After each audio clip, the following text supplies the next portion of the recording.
Ah, magnifique, parfait. Oui, mais quelle belle coiffure. Adi, Magnifique. Dick Rivers ici. Bonjour à tous, bienvenue sur Propulsion Ancienne.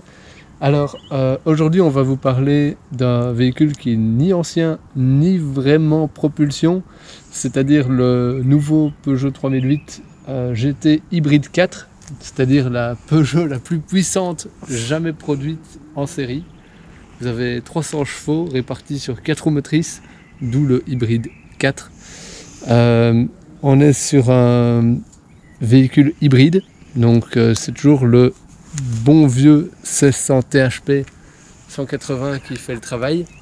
Donc ici on a une version GT. Encore une fois, par mon travail, j'ai la chance de pouvoir essayer ce genre de véhicule.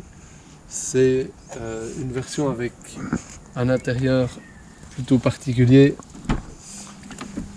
en Alcantara, mi-cuir, mi-Alcantara, Alcantara qu'on retrouve aussi sur les contreportes, sur le tableau de bord et sur les sièges.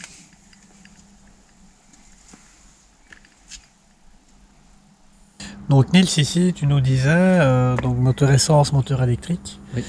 Moteur essence, le 1600 THP, qui fait combien de chevaux sur Le 1600 PureTech, il a PureTech, changé de nom pardon. parce qu'ils l'ont fiabilisé.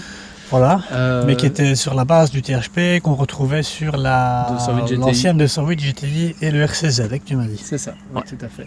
Ok. Après, c'est un 1600 de 180 chevaux. Ouais. Avec donc deux moteurs électriques, comme je disais, qui délivrent respectivement, donc tous les deux plutôt, 110 chevaux. Donc tu as deux moteurs électriques, un pour chaque roue arrière, c'est ça? Non, un sur le train avant, un sur le train arrière. Ok. Ouais. Ce qui lui permet d'être une vraie 4 roues motrices Ouais. et de bénéficier d'aptitudes tout-terrain plus réalistes que la plupart des SUV modernes.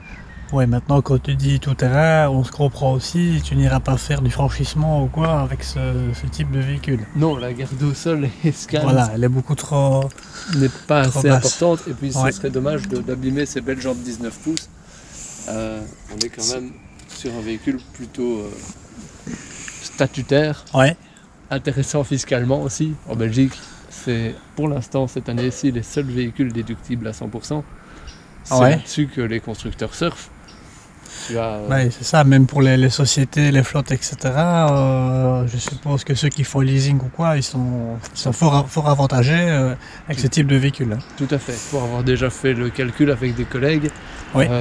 tout ce qui est coût total de véhicule, l'hybride peut être plus intéressante parfois que le diesel. D'autant qu'à Ouais. l'usage ici, en termes de consommation, parce qu'on peut se dire oui, 180 chevaux, 1600, ça peut consommer. Ouais. En fait, on est entre 5 litres et demi et 7 litres 2 en roulant tout à fait normalement avec, sans nécessairement faire attention, mais il faut juste suivre la philosophie du modèle, la recharger le plus souvent possible. Oui, c'est ça. Hein. Essayer peut-être d'adopter une conduite un peu plus cool. Mais est-ce que tu ne le fais pas instinctivement quand tu as un véhicule un peu dans ce genre-là, une électrique, une hybride ou quoi? Alors au début, tu roules avec les 300 chevaux, c'est amusant, Ouais, voilà, j'imagine. c'est gai d'allumer de l'Audi, de la BMW avec une Peugeot. Ah, ça t'aime bien, hein? Ça t'aime bien, hein? Ça m'est jamais arrivé. Ouais. Mais honnêtement, au bout du compte, on reste des grands enfants. Mais...